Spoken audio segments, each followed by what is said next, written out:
So I decided to do this patriotic set of flamingos and monstera leaves quite simply because I had cookies left over after finishing a more traditionally colored platter of these cookies. I purchased the cookie cutter STL files from Semi-Sweet Designs and printed them using Cameraman's 3D printer. In case you're curious, STL means stereolithography. And though he isn't a part of this video, Cameraman is my 17-year-old son who is helping me learn all the techie stuff to be able to make and edit my videos. I had some icing left over as well from the Stars and Stripes decorating series, so I pulled my red and blue out of the freezer, unbagged it, added some uncolored white icing to it to fluff it up again. Then, using an eyedropper, I added water to my desired consistency. I used an edible marker that I got with my order of Chua cookie baking mats to draw on my cookies. Using the marker on the cookie definitely helps to understand exactly where I need to lay down my icing.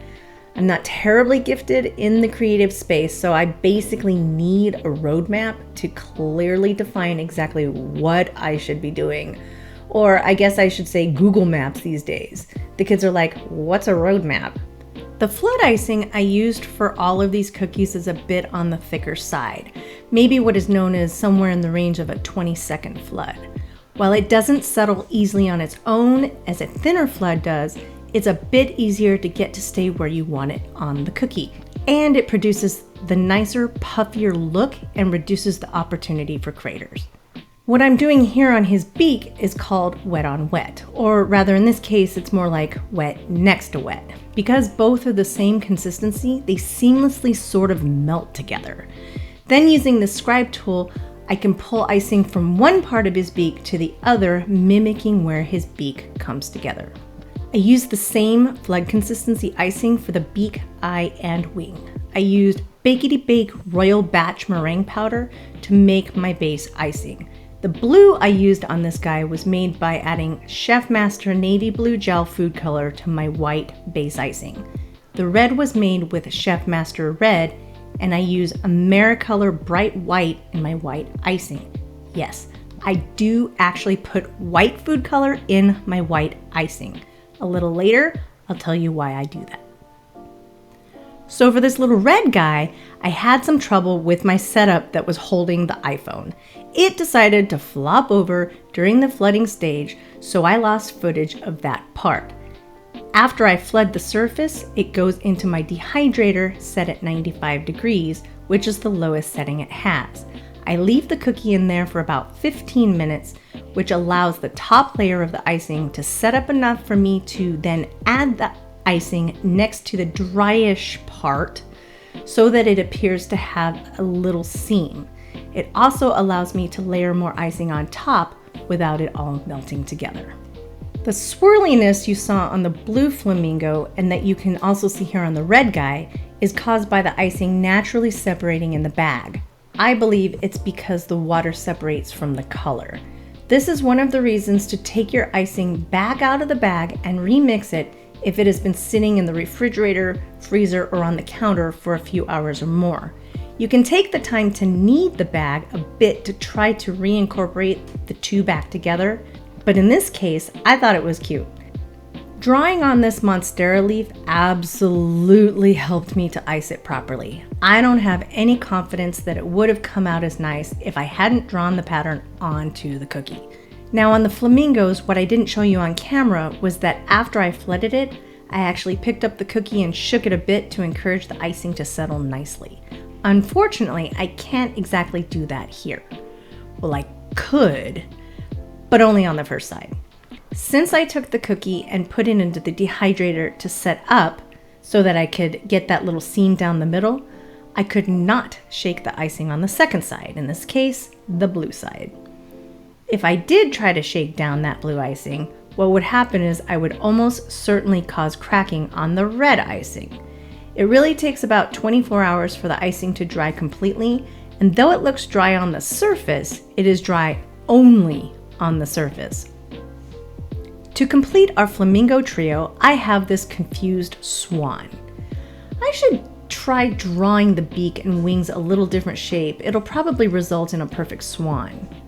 So you see that the first thing I do is ice a line around the edge of where I want the flood to stay. I am using what is called a single outline and flood consistency, since I'm able to use the same icing for both applications. And you see that after I outline, I immediately begin the flooding, followed by the invisible off-camera shake, and then some scribe action to encourage the flood portion to melt into the outline. So why do I bother to actually use white gel food coloring in my icing when it starts off white to begin with? Well, there are a few reasons. One is that it does actually make the icing a brighter white, but honestly, I don't think most people would even notice a difference unless two identical cookies were placed side by side and you were told one of them was brighter than the other. It does seem to me that the colored white seems to have more depth to it, but again, I think it's negligible. Another reason to color your white icing is so that it has essentially the same properties as the icing next to it that has been colored. The effects of this are the real reason that I take the time to color my white icing.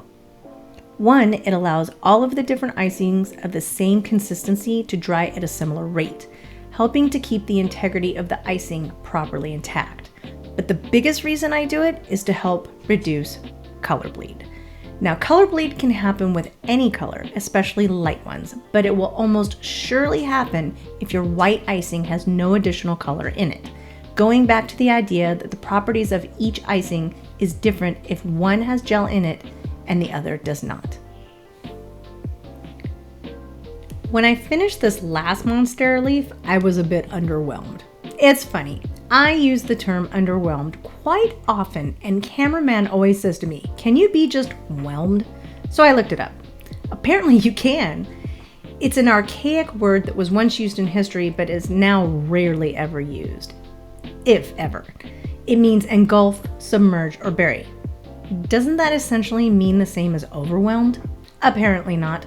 Overwhelmed means to be buried or drowned underneath a huge mass. Oh yes, underwhelming.